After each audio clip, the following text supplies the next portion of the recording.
For this activity, you will need to redo the setup here inside the simulation. So we're going to mimic, so it's got to look the same. So you're going to click on the atom.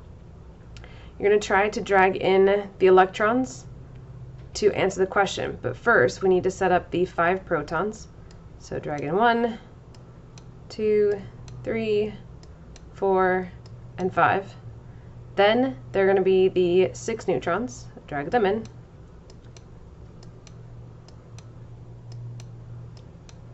So now this window up here looks the same.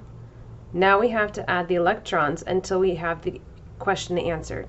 Then on the drop down menu here, you'll select whether it's A, 5 electrons, or B, 6 electrons, or C, 11 electrons. If you'd like, you can actually add on here that you have the net charge and the mass number. If you want, you can also click on stable and unstable.